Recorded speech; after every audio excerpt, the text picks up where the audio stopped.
What is philosophy? Hoodie, please. What is philosophy? Philosophy. Philosophy, boss. The art of That's my question to Jamel. What's philosophy?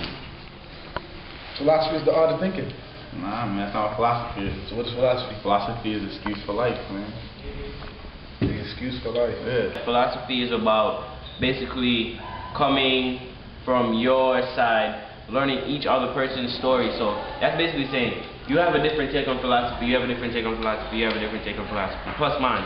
If I take my take on philosophy and take yours, that makes me much more open.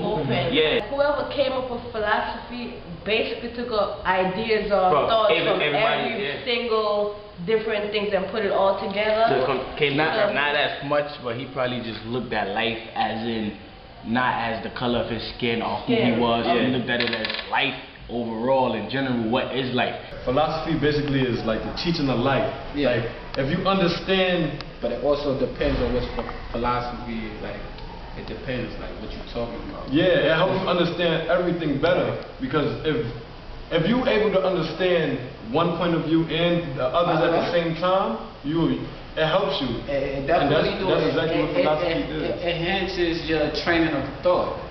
Like, Definitely do. When I started philosophy, I was like, yo, I don't want to do this because I know I've heard people saying that it messes with their minds and how they think and stuff like that. But philosophy, if you look at it, it doesn't mess with your mind on that level. It depends on how you take it. And there ain't no right or wrong to philosophy. it's just definitely point of not. I view. noticed that too. There's never Because right or wrong. If you may seem like you right now until somebody comes around and proves you wrong, or you prove yourself wrong, But you or know, the time comes that everything just roll over. Like you'll be like, I used to think this, but now I think that. Socrates is guilty for corrupting the minds of the young and of believing in supernatural things of his own inventions instead of the gods recognized by the state. My response is Socrates is brainwashing the young youth, making them believe something and interrupting their mentality. My first inquiry question is there a reality besides the real world? I think like everybody has their own reality. Like everybody, based on how you grew up and like the environment you grew up in, that's your reality, basically. I agree with that. I think that her word is not going to be my word and my word is not going to be his word because we all grew up on different parts and we was raised different ways. Like, so this a different world than what you see. Like, we all see things differently.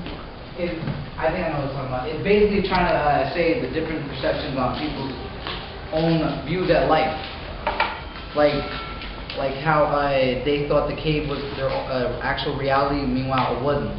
But when they were shown it, they still thought it was their own reality. It's their different perception of it. Nah, man. The reality that we in is the only reality. That's the reality that everybody knows. They're all on Earth. Everybody. Y'all think somebody who's in the hood selling drugs compared to somebody who's trying to go to college has the same reality? Yeah. They have two different lives, two different. Exactly. They don't. Just because 2 + 1 is 3, and I think it's 4, don't mean it's real. It's not. The fact about it is 2 + 2 is 4, not 2 + 1. So the reality about that is 2 + 2 is 4, not 2 + 1. But what I believe, Listen, that's the same thing with Plato. The people believe the shadow. To them, that's real. That's what they have in their mind. If you have in your mind that 2 + 1 is 4, then that's your reality. That's not your reality. That's what you think. Their reality is No. They might not be yours. It's happening in your mind already. Like they were born and they lived their whole life based on what they saw through their very own eyes, based on what they were taught through their very own mind. So reality is not only based on like what something is in general, what everybody thinks in general, but reality is based on what you were brought to see and was brought to realize.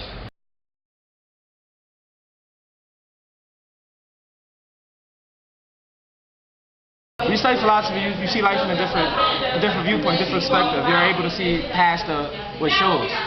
Before I came in here, like I used to just live life. I didn't question nothing. Like it opened my mind to another level of thinking. Like Philosophy has helped me like involve my life, I could say. It's kind of confusing, but with philosophy, it was able to show me a different world, like a different point of knowledge. It helped me explore my mind more. Like some people, like at first I hated English. I seriously hated English.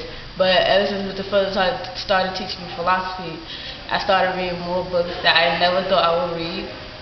And with those books, it helped me show me different meanings of the earth, different meanings of the world, how they were formed. My experience in philosophy has been an eye-opening and different learning experience altogether. Learning about famous philosophers like Nietzsche and Plato allowed me to really question the things that were drilled into my brain at a very young and susceptible age. My religion, culture, and beliefs were set up for me even before I was born. I had no say in the choices that were made for me, and by the time I was old enough to do so, my conditioning had already been so much a part of who I believed I was that trying to go against it was like trying to swim against the current. My knowledge of the world outside my own was slim to none compared to the one I felt was the core of my existence. However, being exposed to Plato and Nietzsche really broadened my horizons and opened doors in my mind that I have unconsciously locked for almost 17 years.